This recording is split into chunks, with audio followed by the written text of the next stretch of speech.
Welcome into the CHGO Bears Podcast.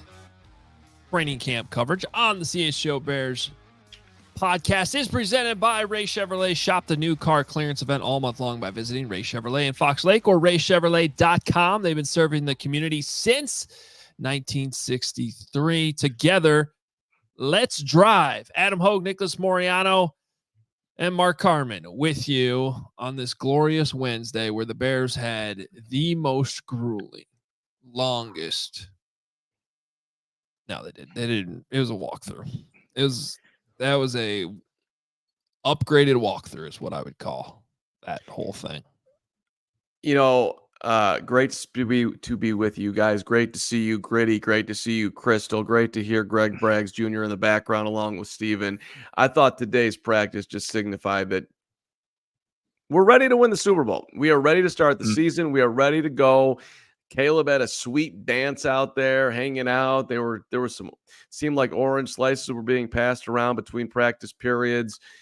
We're ready, baby. Let's get this season going. Let's get this Chiefs game out of the way. Let's send Nick to Kansas City, and let's just start focusing in on the Titans. The time is now, even though it's August 21st and they don't start till September 8th. But the longest training camp in the history of training camps is about to get a lot longer. And I feel it felt that way in today's practice. Like it was just slow. We were having some good conversations on the side, you guys. So yeah, like you, I think it's about getting to that time. And we saw the fights yesterday. We see this practice today. So time for regular season football. Yeah, today felt like a practice that didn't need to be a practice, but I understand why they did it. And you do? I mean, maybe we're gonna figure it out as we talk about it. Yeah, we'll talk it out here as we get to our best and worst. But also, I want to shout out the new Roku channel. You can now find CHGO on Roku. You might be watching this right now on Roku, because while we are technically not live as I'm talking in this moment, this will air later on the Roku channel, and you might be watching that right now. I turned on the Roku channel at like 7:30 this morning, and Nick was talking to Greg Braggs, and I was like, not sure Bragg should be on anyone's television at 7:30 in the morning, but he is now because it's Roku, and we're all going to be, 24/7 now. Is it okay to do a chant for Roku? Have we talked with upper management whether we can do the Roku chant? Yes, it's actually, there were deep discussions while you're gone last week, and we are allowed to do a chant, but you are not allowed to because no one knows what will happen, and we're all scared. Really? The sense. Roku. That's where I'm at right now with Roku. Yeah. I freaking love the fact that I can wake up in the morning and Greg Bragg's on my TV screen just looking at me. That's amazing. That's modern technology, damn it. It's next level. And by the way, this show, once we get back into our studio to our normal noon time, we will be live on the Roku channel. Monday through Friday, and pre and post and all that stuff. So it is coming as we inch into that. Also, make sure you check out the 85 with Cole Komet. If you haven't already subscribed to that YouTube channel, it is separate from the CHGO Sports channel. Go check that out. You can also find it as a podcast wherever you listen to podcasts. And last night, right here on this channel, we did have an awesome Hard Knocks post-game show on CHGO Bears After Dark, and Shannon Furman, the lead director of Hard Knocks, joined us the second the show was over. It was really cool to talk to her right as the show ended. So in case you missed that, make sure you go back and check it out because there's a lot of awesome information about Hard Knocks in there. Ton of fun last night. I thought that it was a great job by Greg Braggs Jr. getting Shannon on. I thought she was fantastic. Woot with some inside locker room stuff. A lot of fun. But without further ado, gentlemen, why don't we jump in today's best and worst? This is a very challenging one today. I do have some notes, but Hoger, why don't you kick us off? Your best from a Bears walkthrough mini something that we're going to call a practice as they get ready for the final preseason game of the Chiefs tomorrow night. Yeah, it sounds like a little thing, but we're honestly kind of limited to little things today. But just the way Jaquan Brisker took the field at the start of practice, he sort of very loudly announced himself. Not literally. It's not like entering the field now, myself, Jaquan Brisker. No, he just sort of screamed like he was jacked to get out there. And it is good to see Jaquan Brisker back out there on the field. My worst from today's practice, Greg who was behind the scenes helping produce today, by the way, with Stephen Nicholas, who's on his Iron Man streak, I think is up to 75 straight days of working. There was another Hoge curse that happened in the middle of practice today. And so this is a worse sort of for Rome, but also for myself, because I just need to learn to shut up is what we've learned. And I'm starting to take this more seriously since Greg is convinced it's true. But Caleb, that was not an invitation. I wasn't expecting my face to appear. Okay? It was quite frankly frightening. I was as frightened as you guys. That will never happen again. Mark, we switched spots. Yeah, I hated every minute of that. Thank you, Greg. It was only a second. Relax. All right. I hated every second of that. Caleb threw a deep ball to Rome Odunze, and you could tell Rome won the route, and it looked like it was a perfectly thrown ball. And in midair, I just go Super Bowl, and Rome dropped the ball. So instantly. And I actually, it was perfect timing, and I am convinced that if I had not said that out loud, he would have caught it. I am buying into this. So. Technically, I think the ball was on the wrong shoulder, but this was pretty deep downfield, and Rome did beat his man. And as Carm said, catch the ball. And it was Jalen Johnson too. Like that doesn't happen often. So when you get that opportunity to make a catch on Jalen Johnson, you better finish it. Rome didn't in that instance. And for the record, the entire practice, guys were at best going 3/4 speed. So even though Rome beat Jalen, it wasn't the full Jalen that he was beating in that particular. That did seem like that was part of the rare full speed reps, I thought. It just felt like everybody was kind of just going through the motions through. But okay. If we got Jalen Johnson on the show right now, he would tell us that he wasn't really fully engaged with the Rome there, but props to Rome. He did get hey, whatever it was, even 3/4 of Jalen beating him was to that level was impressive. And the ball was fluttering if we're going to try to give, and maybe perhaps wrong shoulder too, that you just pointed out, Hoge. So all fair, but catch football. Nick, what do you got? Best, worst? Yeah, again, we were talking about it's kind of a slower day of practice, but a bunch of defenders got some PBUs in this practice. There was Kyler Gordon, who should have had an interception, but will be credited with a PBU. Tremaine Edmonds had one. You had one by Tyreek Stevenson. So a bunch of guys were getting their hand on the football today. But again, I don't know how much credit we're going to give it to them because the offense and defense were kind of going at that slower speed. But again, it's nice to see that the defense is making those plays. I had other best was Larry Mayer in his jumpsuit that the Bears were wearing. Looked good and looked comfy. So those are my two best.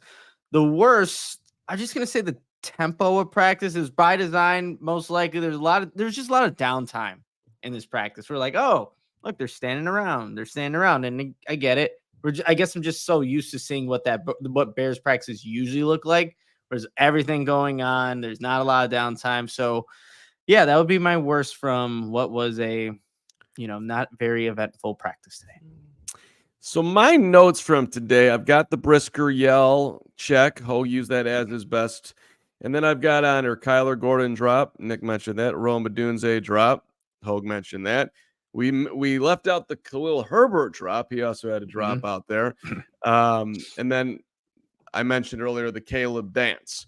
So that's all I got from today on my notes. So I'm going to have to go off to the press conferences for my best. And my best is Bagent, man. I know we're going to talk about it in length here. And we're going to play some of Tyson coming up, so I don't want to ruin the whole conversation. But I like dudes who dream it big and don't put themselves in a box. And I don't know what the future holds for Tyson. Certainly if things go the way they should go and he thinks and he ends up being as good as he believes he can be, it's going to be in another uniform and maybe the Bears get, a decent draft pick for him. But this guy thinks he can do it. And I appreciate dudes that believe in themselves and put the work ethic behind it. So Tyson was, I thought, just entertaining today to listen to and almost inspirational too, considering his entire journey. And then my worst is like, look, you're not playing tomorrow. It's what you're talking about, Nick, the honor of it. They're sitting out. They're not practicing on Friday. Why not have I don't know how they would have been able to actually do it because you've got to have, guys who are fresh and ready to play football tomorrow night. But it just seems like if we're really just going to give them the night off and a break, then why not take the full break here versus what I would have liked to have seen, some level of a real practice. And today just felt like one gigantic, very long training camp, waste of time. Like if you're going to do that, you might as well just put them off their feet for the day. Okay, here comes Coach Hoge here to jump in on this one. Okay, Coach, let's hear it. Because the only complaint here should really just be from media types like us and what we were actually watching. I still think it was a productive day for the Bears. It was. They did well because you don't know what you're looking at. Oh, here it comes. I don't know what I'm looking at. No idea what I'm looking at. Here. Yeah. Okay. Now you get. I might get the resume out. Okay, good. Keep going. My brain. I was searching really hard there to say something much nicer, and I just couldn't do it. I'm not gonna lie. I couldn't phrase that sentence any other way. I feel bad. I feel bad. Look, you're gonna have a walkthrough today anyway because you have a game tomorrow. You always do that, so you're not gonna give them the day off. I don't know what you're doing now. I say it's Miller Lite time for me. Keep going. Yeah. Oh, I'm there. Yeah, it's great time. Great time. I'm with you. So, and you kind of answered your own question in there, Carm, because you do have to have enough guys to practice, and they split the fields. And so some of the guys that are playing tomorrow night had to go on the main field too with the starters at times because you just need to have enough guys on the field to be able to, operate football plays. And so to put those guys through a grueling practice when they had a grueling practice yesterday, that's why they were in pads yesterday in a long practice. I mean, that was a longer practice. They got a lot done yesterday. So today, I'm just messing with you, by the way. But today, if you really were watching closely, I think they were installing some new stuff. And honestly, some sort of, I can't get into the details of it, but some of the deeper stuff you only see once or twice a season, that you kind of have deeper in your playbook, some gimmicky type things like that. So you do need days to do that. And you do want to take it a little bit beyond a walkthrough to actually have a football involved and actually try to complete some passes out of some of this stuff. And that's where you kind of have to draw the line between what's technically a walkthrough and what's technically a light practice. And for the record, I will back Hoge up on that because they did have what he's describing, little install of creativity, perhaps that they'll use down the line. And when that was happening, I didn't know what I was looking at. I'm like, so different. It was like, I didn't realize they actually, because it was going at such a small, crawl of a rate that it was more than just, dudes hanging out. So, not to say that they couldn't do that on another day, but I guess that was making good use of the time today without stressing the Bears' bodies. I mean, look, it is challenging for us in this best and worst segment to come up with something when there's really nothing going on today. So maybe my worst is more just I'm just thirsting for realness and competition at every turn, and we just didn't get it today. I'll survive. Joel Boris, big Bagent fans. Shut up, Carm. So the best is, without question, our guy Steven, who came over to the Braggs residence to show me some things that we're behind on. He's been working 3 weeks in a row. So if you can't come up with anything good enough, let's give a shout out to our guy, Steven. He looks thrilled to be a. I was gonna say, you'll never find me in Braggs's. Yeah, I would never go in Braggs's garage. It just seems like. Can you imagine? You might not escape.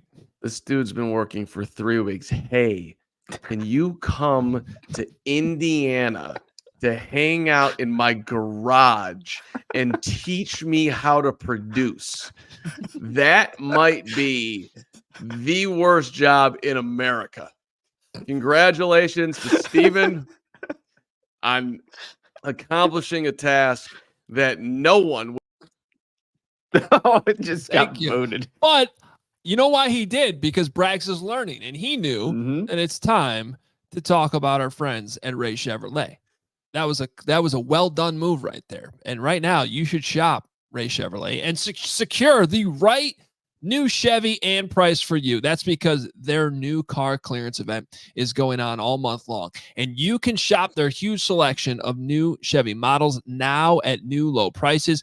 Visit our partner this August at their location on Route 12 in Fox Lake or at raychevrolet.com. As one of the top selling Chevy dealers in the Midwest, you'll always be able to shop one of Chicagoland's largest Chevy inventories. And right now, get 0% financing. I said 0% financing. Make 0 payments. Again, I said 0 payments until 2025. Put $0 down and find 0 hidden fees on all new Chevrolet models, or cruise into August your own way. You can shop over 125 of their vehicles priced under $20,000. And if you've heard of Ray Chevrolet, you've also heard of Ray's Price Promise. They're guaranteed to make your next vehicle more affordable than ever with no price changing, no add-ons, no hidden fees ever. That means the prices you see online, the prices we're talking about now, those are the very same you will get when you shop Ray Chevy in store or online. Shop the new car clearance event all month long by visiting Ray Chevrolet in Fox Lake or raychevrolet.com. They've been serving the community since 1963. Together, let's drive. And hey, shout out to our friends at Indeed. If you need to hire someone to teach you how to podcast from your garage, you need to use Indeed. Listen, we are searching. We're driven by the search for better. When it comes to hiring, though, the way to find that guy, the way to find that woman, the way to find that candidate isn't to search at all. Don't search. Just match it up. Do it with Indeed. Indeed is your matching and hiring platform. Over 350 million global monthly visitors. That's according to Indeed data. And a matching engine that helps you find the quality candidates fast. That's what you want. Ditch that busy work. Use Indeed for scheduling, for screening, for messaging. You could connect with candidates a whole lot faster. And Indeed doesn't just do the faster. 93% of employers agree Indeed delivers the highest quality matches compared to other job sites, according to a recent Indeed survey. And listeners of this show, you get $75 sponsored job credit to get your jobs more visibility at Indeed.com/AllCity. Just go to Indeed.com/AllCity right now and support our show by saying you heard about Indeed on this Bears podcast. Indeed.com/AllCity. Terms and conditions apply. Need to hire? You need Indeed. All right, getting back on track, which is sometimes hard to do on this show, but we're going to do it right here with Carm's guy, Tyson Bagent. Fun conversation. We today, like on the field, with the game coming up tomorrow night, the Bears gave us both quarterbacks, second and third stringers, and it'll be interesting to see who ends up playing the most tomorrow night. I mean, you could make an argument that they're good with Tyson, and you might just have Brett Rippon play the first half and Austin Reed the fourth. I mean, you could do that. We'll talk about that here in a second. But there was some interesting audio from Tyson Bagent that Carm teased a little bit earlier. Some fun questioning that I think really takes you inside the mind of Tyson and kind of what drives him and why he's sort of flown under the radar and maybe shouldn't have. So here's like a 3-minute chunk of the press conference today, a lot on Tyson Bagent's goals. And then towards the end, some interesting stuff you're going to want to hear Tyson say about Caleb Williams. Having more to show and the long run of your career. As you visualize your NFL career, what do you visualize? I can't tell y'all that. Y'all think I'm crazy. I think you're crazy. Yeah, I mean, I don't know. I mean, I got ridiculous, unbelievable aspirations that go far deeper than what I've been able to do so far. So I'll just sum it up like that. And I'm just excited to continue to work at it and continue to, get better at my craft. Why is it important for you to have those? You don't have to share them, but why is it important for you to have those, and how does it help you even to get to this point? Yeah, I think it puts myself in a different mental space, and I think it puts those around me in a different mental space regarding how they view me. I just don't want to be somebody who people look at and think are, just grateful for that he just made the team, or just he's a fringe guy. I don't want to be looked at that. I don't think that's who I am. And it just kind of puts me in the headspace of just a limitless mindset, not like a limited mindset. You don't want to give us one detail? You don't want to give us one detail about your goals? No. Tyson, is it more difficult for a rookie to learn to attack his own defense? Is there a learning curve there that Caleb will have to kind of go through? I think at the end of the day, to keep it simple, each play's got a yes/no built into it. That if it's there, we could take it right now, and then usually it's built in with or if it's not a yes/no work the concept, it's usually a pure progression. So if you could just have disciplined eyes, keep your head down the middle of the field, get a good picture for whatever is going on. I still think that it's a lot of times you can break down the zones and not have to throw a perfect ball that you would need to in man coverage. I'd say it's pretty difficult either way you slice it. From what you've seen, does Caleb have what it takes to do that immediately, or is that going to be a learning curve type situation? I think it'll be both. I don't think there's ever been a quarterback come in and just be perfect right away. But also, as you guys can all see from the time that he has been in the game, he definitely is capable of playing at that level. If you were to take something from Caleb's toolbox and put it in your own game, quarterback toolbox, what would you take? It would be his just awareness in the pocket. I think he has a good understanding while looking downfield of the rush lanes that are being taken and the ones that could potentially be opened up. So I think he does a good job of kind of feeling his way through the pocket. And that's something that I've been, looking at pretty closely whenever he's in the game. So 3 big things there, in my opinion. And I want to start with the one that was sort of in the middle that was maybe a little less obvious. But if you were listening closely, Tyson Bagent took you inside this offensive system. Mm-hmm. And he talked about in this press conference today, with the amount of weapons they have, that they're going to see a lot of zone, because teams aren't just going to be able to match up with 3 corners against, the Bears' 3 big wide receivers, and then also match up against the tight ends and the running backs across the board. They're going to have to play zone. So that is, that's something where if you think back at the last 2 quarterbacks the Bears have had, they were, you could give Mitch Trubisky a one-on-one matchup and he'd be able to hit that downfield. And that's usually when he was, at his best. But this is going to be a situation where Caleb Williams is going to have to play against a lot of zone, and that brings us into the Caleb part of this, but also with what Tyson said, Nick, he said our system has a lot of yes, no's, which right off the bat, like something that key in on that you might have, yes, no. And then from there, move into a deeper progression.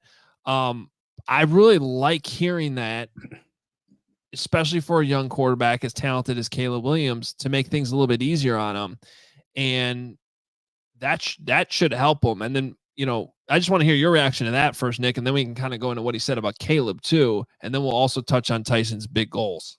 Well, I think too, it's a good understanding that with the weapons that they have, they know that what they're going to be facing a lot of this season. And so that's going to be the main priority, I think, for these quarterbacks to learn these defenses, what zones are going to face, so that when they get into games, nothing's going to catch them off guard.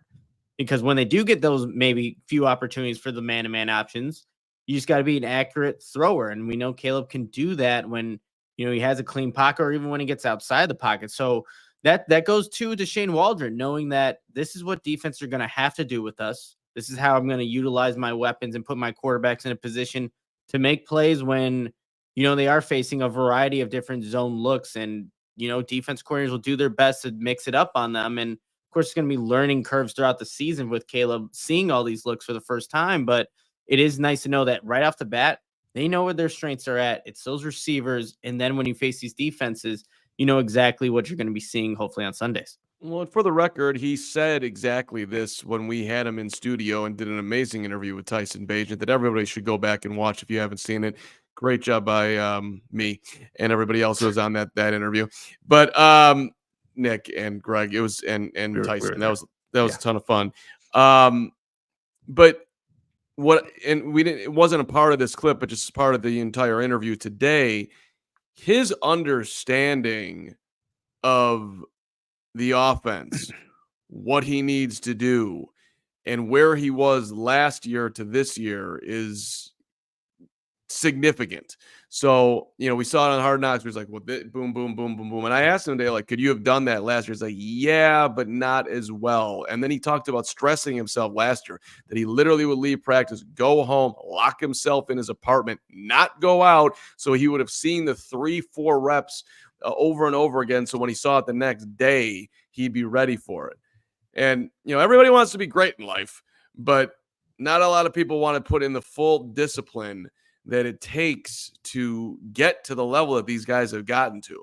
And Bagent, you just underlined over and over again, this dude is a freaking worker, which just is a part of the reason why he believes in himself to the level that he does. And also that he can, talk about the offense in the detail that he did and that you're highlighting right here.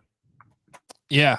And I thought that was a cool scene in Hard Knocks when, Flutes basically asked him, what are you seeing? And he was able to rip through everything really fast. And that's what Carman was just talking about there. Like, do you think you could have done that last year? And he basically said yes, but not as quickly, not as smoothly. So, and then there was that right at the last part. I thought it was a great question by Dan Weeder today. If you could take one thing from Caleb Williams' toolbox and add it to your game, what would it be? And for those that are already questioning the pocket play of Caleb Williams, which I think is insane. Obviously it's probably the thing he has to improve the most. You're going to see that guy make plays outside the pocket. Ryan Poles said that on Hogan Johns the other day. His wild plays are going to come from outside the pocket. That's most quarterbacks, but he likes what he's seen in the pocket. And I agreed with what Tyson said today, which was his pocket awareness and understanding where the rush lanes are coming from and where they might open up, all while keeping your eyes downfield. That is huge and speaks to that instinctual thing that you either have or don't, and very few have it at the quarterback position. But if you're paying attention, Caleb, there's very good signs here. Caleb might have it. Caleb probably does have it, especially when we go back to his college tape. And the only thing I would question with Tyson, I love that that's the thing he wants to add. That's not always something you can learn over time. It really can be. That instinctual thing is either sometimes something you do or don't. I love that his aspirations are to have it. He obviously thinks he has to get better at it, or otherwise he wouldn't have offered that up. But great question by Dan. Great honest answer by Tyson offering that up. And I just thought that was really cool. Yeah, and I think we saw that pocket presence, I think, to the best of Caleb's ability, even on his touchdown run against the Bengals, because he drops back, he's maneuvering, getting away, and then again he's looking downfield before he decides to actually take off with Tevin Jenkins. So you saw all of that play out on that play, and like you said, you can't. I don't know how much you can replicate that in practice because you're not actually getting tackled. You don't have this fear of that you're going to get taken down. So for Tyson, that's where this preseason game comes to, if he does play, this is where he's going to try to learn that or try to continue to develop it as he's trying to become the best quarterback that he can possibly be. For me, what was cool about that answer was that ability to throw on the run, all these things, but he actually thought about it. And then I think basically applied it to himself, what he really would want. So that he gave you a real answer right there, which is cool. Yeah, 100%. And then I also want to get into, his goals and aspirations, which, is definitely part of this conversation. And you heard it there in the clip, super interesting guy. But that's what you want to hear from dudes. You want to hear that they're highly driven and they should have big dreams and aspirations, because you can't reach them if you don't. But before we get to that, let's talk about ComEd, because you guys know this. It is getting easier for businesses to switch to electric vehicles. It's something we can all get behind for the health of the planet, for the well-being of all of us who share it. Yeah, the electric grid is evolving to meet your cleaner energy needs as we all move with confidence towards an electric tomorrow. Whether you have one delivery van or a whole fleet of shipping trucks, ComEd can help guide you to make the changes that make sense. So what should business owners do? You can go to ComEd.com/clean to learn more about the resources, fleet rebates, and infrastructure incentives available to help businesses go electric. If you own a business, don't wait. Start making your plan today to switch to electric vehicles. Good for business, good for the planet, good for all of us. Go to ComEd.com/clean. Did you say ComEd.com/clean? I sure did. Go now and see how going electric connects us to a better way of doing business and a better future for generations to come. And one of our favorite friends is Sunnyside. It's your home for judgment-free cannabis shopping. It's a place where all kinds of visitors come in. They can explore and discover and purchase, yes, the wide array of high-quality products. Sunnyside, elevating your summer, elevating any time of year, one-stop shop for all your cannabis needs. They've got over 100 strains to choose from. It is Illinois' favorite dispensary locations in the city, Wrigleyville, River North. They're in the suburbs, Champaign, South Beloit. You can find yourself a Sunnyside, or of course you can order online. And again, 100 strains. If you're a pro, if you're looking for something unique, Sunnyside's got it for you. Visit sunnyside.shop for bright buys every day, including 50% off your first 3 online purchases. That's right, 50% off your first 3 online purchases. Enter the promo code HICHGO, and check out at checkout to qualify. HICHGO at checkout to qualify. Exclusions do apply. Sunnyside Cannabis Dispensary. Bright buys every day. Only for 21 and over or Illinois medical card holders. Guys, I find the Bears quarterback situation really interesting. And I guess I'm really talking about the backups. Tyson Bagent with his big dreams. What's the ceiling with this kid? You know, the reason why I bring this up is because there are teams around the league right now, as always, and there's probably going to be more here added when injuries start to hit a little bit, that I think would love to have a Tyson Bagent. You know, somebody we missed on, didn't sign him didn't draft him, didn't sign him as undrafted. You know, there's other teams around the league. In fact, I know of at least one of them that is like, well, you know, maybe should have offered a little bit more to sign him after the draft last year. We missed on this guy a little bit. And now, I don't know, you think Minnesota feels good about things with JJ McCarthy out? The Chargers don't really have a backup right now. Herbert's going to be back, but like it's a thing. Now, personally, if I'm the Bears, I think you'd have to start talking second round pick before I'm going to start realistically thinking about, you know, giving up a good backup, knowing that I'm probably going to need a backup at some point this season. So personally, I would hold on to him, but I do wonder, like, he's on Hard Knocks. He's looking good in the preseason. There's plenty of other teams right now. I watched a lot of preseason football over the weekend.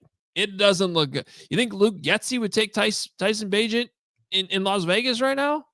I would certainly, after coaching him last year, being like, you know, going to my front office and being like, hey, let's take a look at this guy. So I think it's far more likely that Brett Rippon ends up somewhere else. Because if I'm the Chargers, I'd probably take Brett Rippon to back up Herbert right now. So, you know, that's a thing where he's going to end up on the practice squad and be way more available.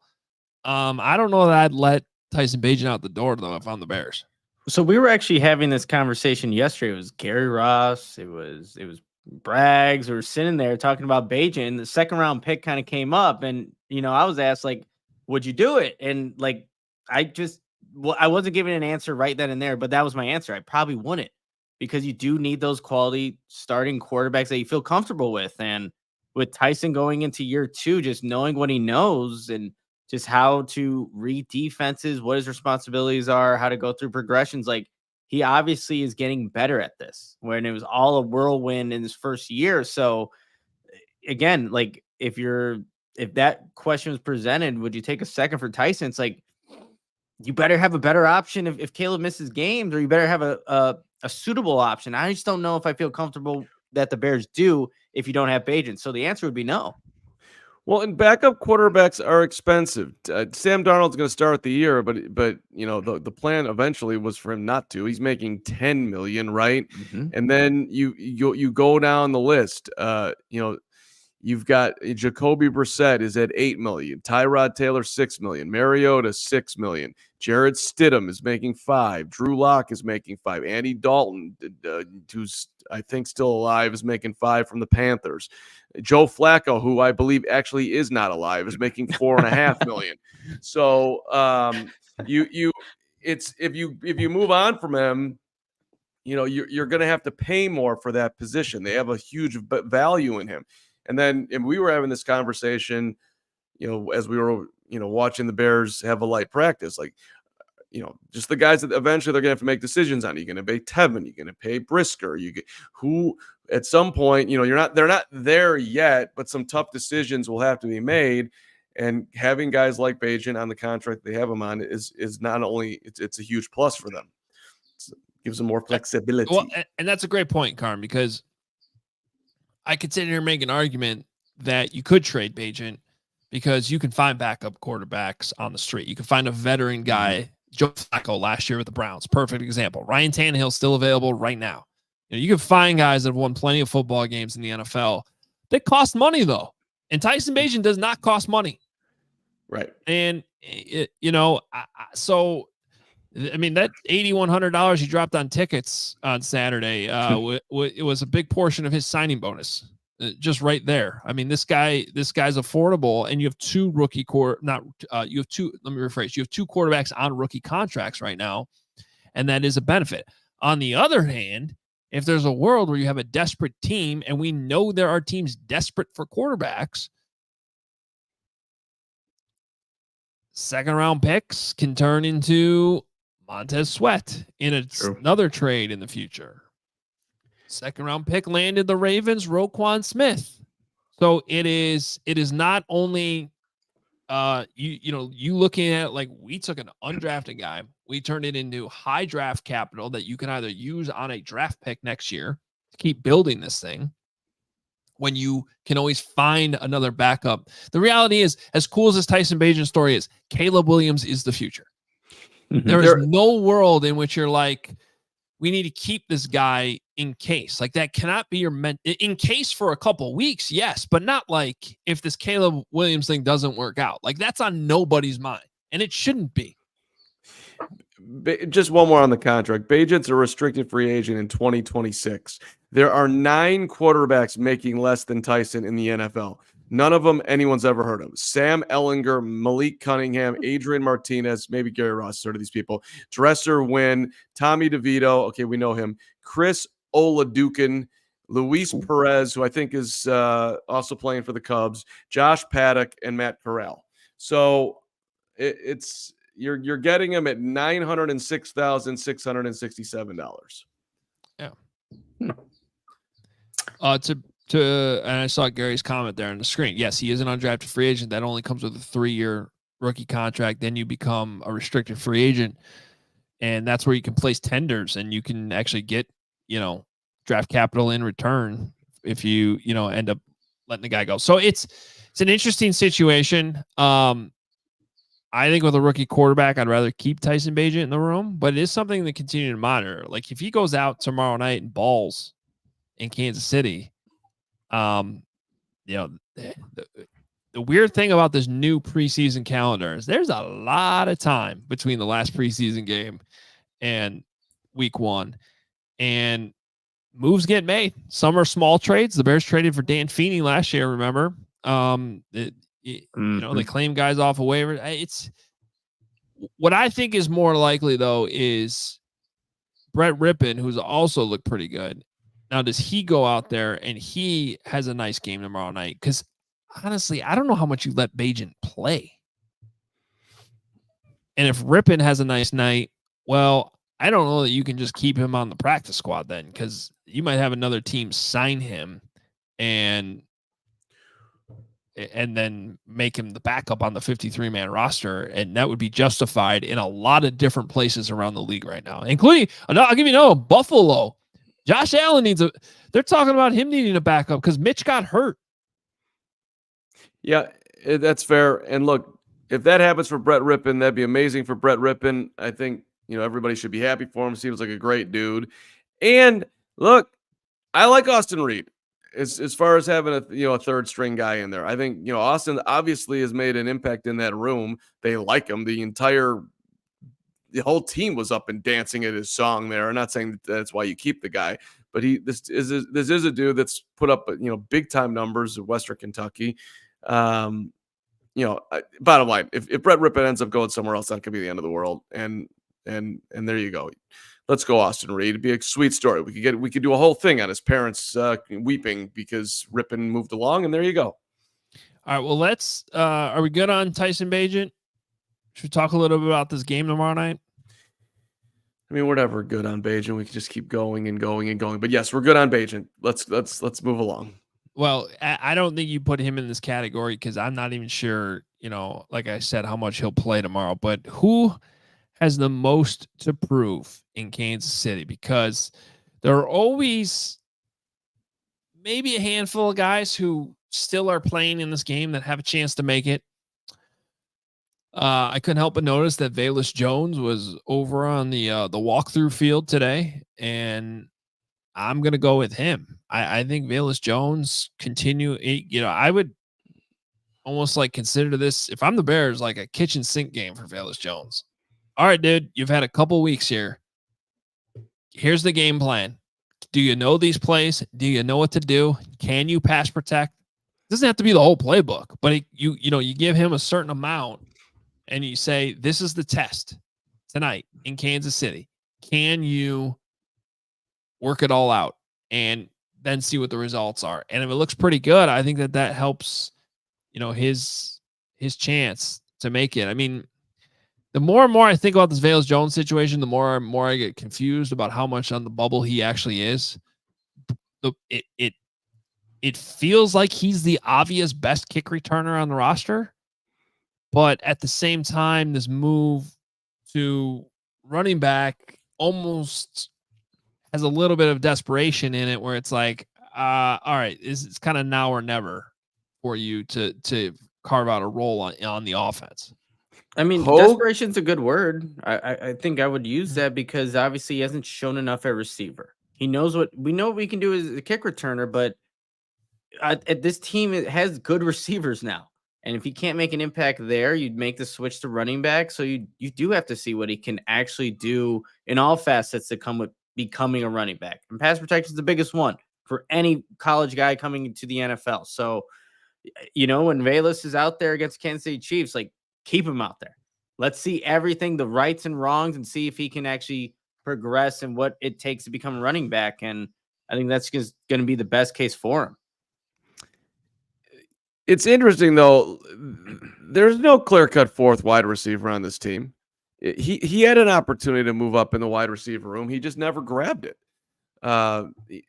It wasn't. Well, that's why they moved them. Right. So to your point, Hoge, it does feel more desperation because there actually is opportunity there. They don't have 4 premium wide receivers. They have 3. And one of those, Rome hopefully will get to that point that he actually, proves that he is worthy of being the 9th overall pick. I think we all believe he will. But Tyler Scott tracking the football, catching the football, he's got a ways to go. And that's the thing about tomorrow. Dante Pettis would have been fighting for his life, but he wasn't practicing today. Colin Johnson, he had a great opportunity to continue to shock the world and rise up the charts. He's hurt. So it is a huge night for Velus, Hoge. I agree. But some of the battles that we were anticipating, I think Gary has a good one there. Daniel Hardy, Dom Robb, are they both on the team or are they picking one? That's and then I've seen Ian Wheeler a bunch here. JP's got him in his list here too. Can Ian Wheeler in essence pass Velus? We're going to make an undrafted guy from Howard who has shown some, but not. It's not a ton. Are they gonna bank on somebody of that ilk over Velus? I don't know. You look like you're constipated with that thought. If Velus is off the roster, who do you think gets the spot? I think Ian Wheeler got signed to the practice squad 3 weeks ago, guys. Oh, that's fine. Mm-hmm. That's fine. Yeah. And that's always the funny thing we talk about. And I'll warn everybody of this. There will be changes. There will be guys that sign with other rosters. There will be a couple guys maybe who get claimed. But in reality, we spend so much time talking about who they're gonna possibly lose. I can't lose this guy. Most guys clear waivers. Almost all of them do. There's a rare exception sometimes, but it is. Remember, you have to remember this between now and next Tuesday when final cuts are made. Everybody, when you claim a guy off of waivers, you have to put them on your 53. So you're putting somebody on your 53 that doesn't know your playbook, that hasn't been with you all summer, hasn't been with you in training camp, and they're taking up a roster spot with essentially at that point a week before the season, before you're into a game week, a week and a half until your first game. So you do it with certain guys that you've been scouting for a while and you do believe in, but most guys clear waivers. Most guys that you want to keep, you can get to the practice squad. And I just think that, do I like Ian Wheeler? Yes. I've kind of liked him a decent amount since they signed him as a UDFA, but I don't think he's ready to realistically contribute in the running back room. And I don't think he's as good of a returner as Velus Jones yet, maybe. But if you can get him to your practice squad, you can let this thing play out into the regular season. You can see what Velus can actually do. You can see if Velus is still an awesome kick returner like the statistics say he is. You can see if he can actually help you with a package of plays against the Tennessee Titans. And you don't have to, rush into a decision now. I'll give you a guy that, I don't know, I always see producing. He caught a bomb yesterday. He's been around here forever. They've kept him around in the practice squad. Does Nsimba Webster make this team? Who are the wide receivers? He always does. Simba's a perfect example of what I just said. This dude's been on the Bears practice squad since 1978. Right. Well, Tom Waddle was on the practice squad for 3 years before he finally got to start a game, and then ended up proving his weight. So I don't know. You look at that receiver. Who's the fifth wide receiver right now? What happens if Pettis and Johnson are both hurt and Velus is a running back or he's cut? Who is it? Maybe I guess DeAndre Carter. No, right? I mean, we do know that Chris Beatty, the Bears wide receivers coach, that's why DeAndre Carter's here, and he believes him. I had a conversation with him a couple weeks ago about Carter's trust level, and that's a big word when it comes to coaches, and it matters when cuts are made. If your coach, and even if it's your position coach, trusts you to play every position, where you're in a pinch, it's the third quarter, you've had 2 wide receivers go down, whatever it is, and you can trust this guy, DeAndre Carter, to at least go out there and run the right routes, that matters. And that hasn't been the case with Velus Jones. I think that's why Velus Jones is playing running back now. But factor that into the equation when you talk about DeAndre Carter.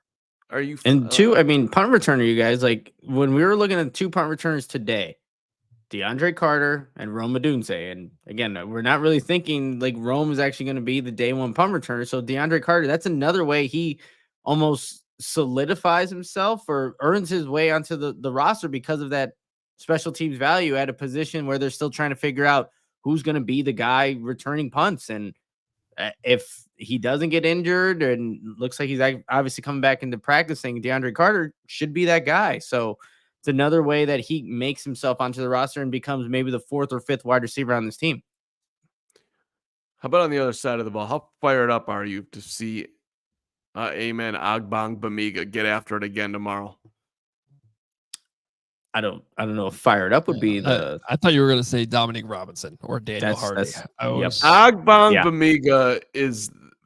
I'm adopting him. I might get an Agbang Bamiga jersey. I think he might. I think he's on the team. He was signed here. So. He's a special teamer in linebacker depth. Yeah, I think he's on the team, and I think every time he's on the field, he's making plays. And he's got the segment, Carm, is who has the most to prove tomorrow night. Well, we've crossed the meridian. It's over. I think we've covered. We talked about one player. No, we didn't. We Velus and Wheeler and Carter and all the things. It's time for some Agbang Bamiga. You guys have been sleeping on Agbang Bamiga. You just want to love saying yeah. That's all that was. Amen. Damn right I do. It's 25 years old, man. He's just scratching the surface. I mean, you guys, I think we've done a poor job of guy out of Oklahoma State via Nigeria. Come on, man. It's a great story. Let's go. Good Google right there. Fantastic job by you. Nah, that's not, come on. It's top of the head. It's Agbong Bamiga. It's Should have had this in front of you. You would have had it right there. Ooh. Yeah. It would have been right over there. I could almost grab number 45. Amen. Agbong Bamiga. 6 foot, 231, 25 years old, 4th year out of Oklahoma State. Go Pokes. I mean, is there anything better than when Jeff Joniak busts into Agbong Bamiga after he makes another stop? You know, Joniak asked me today, I think this was after you guys left, right after you walked out, if there was a practice Saturday. And I was just like, you're Jeff Joniak. Like, look, we're all confused on what day it is. And I don't begrudge him for not necessarily knowing that there is a practice. But you can ask Matt Eberflus. Why are you asking me? Because you're Adam frickin' Hoge. You're the mayor of Hallis Hall. You've been doing this almost as long as Brad Biggs. Not quite. I mean, Jeff after the, what was that, Tuesday's practice? Yeah, he was, I mean, people were chanting his name. He was taking pictures of people. I mean, that Jeff is royalty. And Karma's getting booed. Oh. Mostly by Greg, but it was tough for me the other day. That's the way it is. Joniak deserves all the cheers. I cheer him. He was completely rattled me yesterday with another conversation, which thankfully was just me and him, and you guys weren't involved in. So we'll leave that one off the show. Yeah, I don't know. I admit that was the worst part of you leaving was the daily ownage that Joniak has had over you in camp. I don't know why this started, but the rivalry is big, and it's there. The results are one-sided. Yeah, no, it's been tough. It's been tough. A quick shout out, by the way, our guy. I hope he's still with us right now, watching later in the show. I said I'd shout him at the start, but Chris and Carol Stream, who said hello yesterday. I forgot to mention you yesterday. I'm doing it right now. Freaking first class guy to meet him and his dad in the stands on the last day of when the stands were open for fans and brags. So. At any rate, Chris, Carol Stream, appreciate you saying hi. It was great meeting you and your pops. Awesome. And let's get into some super chats to close out the show today. Whatever order we want to go in. Gregory, Isaac Siegel, $20 jumping in. Appreciate the $20 super. Hey guys, happy Wednesday. I'm curious, do you think with how well the defense has played that the team hasn't had enough in-game kick return practice? That's a great question because they're really, I don't have the number in front of me, but there really has not been as many opportunities to, and this, I feel like this happens every preseason. And that's why I tell you, Isaac, they've been repping the hell out of this in practice. I mean, they've been more than any other special teams phase drilling in the kickoff, the kick return, because you really don't end up getting that many reps in the preseason. No, I mean, look, the first game was 21-17. You had the Bills that beat down 33-6, and then you had 27-3. So there hasn't been that many opportunities for the kick return unit to actually get out there and replicate what they're doing in practice. So maybe this game will be, obviously you're not having the starters for the Bears play. You're not going to see the starters for the Chiefs. Maybe we'll see a little bit more opportunities in that aspect. But no, great question there, Isaac. Top notch, Isaac. And I think they'll be fine. Nathan Brown, $4.99. Fellas, I believe you have seen the Pittsburgh Steelers montage with sticks. I think we need one for when Torrey has the chance to pin opponents. Song thoughts. First of all, I'm guessing that the guy in the middle doesn't even know what sticks is. I knew it. Nick does not know what Sticks is. I actually don't know what Nathan's talking about, though. I know the band. Yeah, the Steelers montage. Yeah, but I think the key component here is men at work, down under. Wouldn't that be cool every time if he that every time he took I mean every time he takes the field. I mean the song you pin him down under. This is Right. next level. Yeah. You're You're outdoing yourself. You bat like barely 100 when it comes to song stuff, but this might be at least a double. Thanks, Adam. I'd also like to give a shout out to Nathan Brown because he is the guy. Just relax there, Hoge. He is the guy that may or may not smoke stogies with one Brad Biggs, and Biggsy goes to a certain establishment to smoke stogies, and he put 2 on Biggsy's tab in our honor. 2 Biggs from CHGO Sports, 2 cigars for the legend Brad Biggs. Wow. All right. Carm, were you listening there? No. It's weird not having Braggs on screens. Like he's in our head and he's just not here. It's like a weird. Oh, there he is. In our head. I need to shave. You look good. You look Shut good. up. Now Mark's in our head. Oh, there he is. Yeah. No, I Greg, Mark, what Greg just said was super interesting and something that you would have found interesting had you been listening. He said that our friend Nathan that just had the super chat smoked cigars with Brad Biggs and put 2 on his tab from CHGO. Oh, that's very nice of him. And that's lovely. And I love Brad Biggs and Nathan, and I'm still not that interested by that comment. Did you at least watch the frog video last night, asshole? I did. I watched it. Can somebody mute this He has too much power, Carm. dictator? You're a podcast dictator. Podcast dictator. You're right. You are. Greg, my biggest takeaway from that video is I don't understand why it was such a problem to let Addie pick up the frog. That's what I'm saying.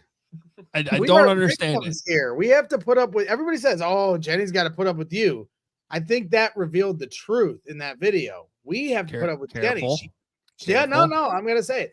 And then she kills the frog and just starts yelling at everybody else. Oh no! Can you make yourself a small screen so we can see you? Is that possible? Little Braggs. Yeah, can we do little Braggs? It's hidden underneath the lower third now. We do appreciate the.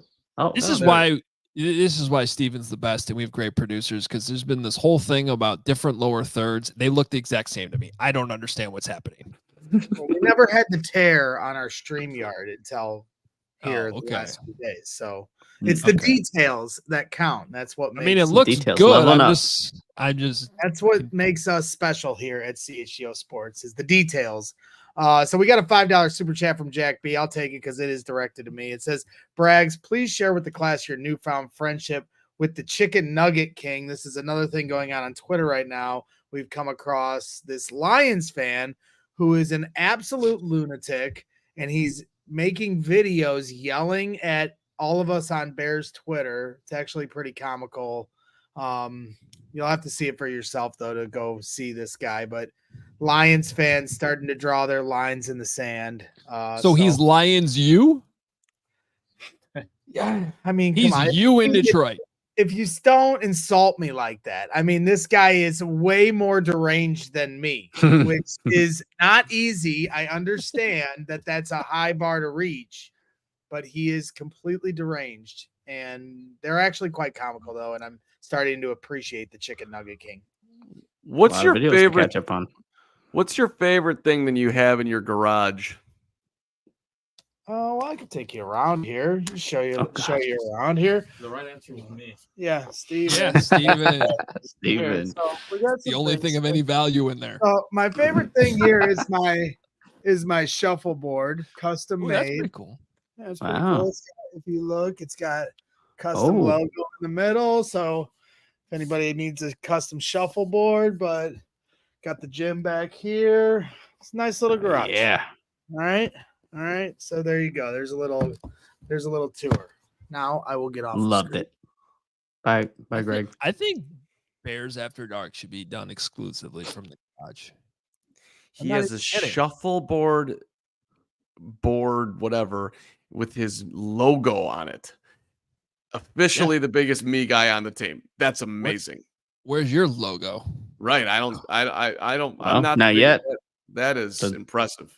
Dude's got a logo on his shuffleboard. Man's elite. I'm challenging our viewers here. Especially with AI these days, it's so easy to just have like a logo made. Someone make a sweet Carm logo. Oh God, this will be good. I'll pay you so much in love and affirmation. $9.99 from Crystal. Steven, the super is for you. Just for you driving to Indy and dealing with Braggs on this beautiful hump day. LOL. Exactly right. I mean, there you go. Not easy. Thank you, Crystal.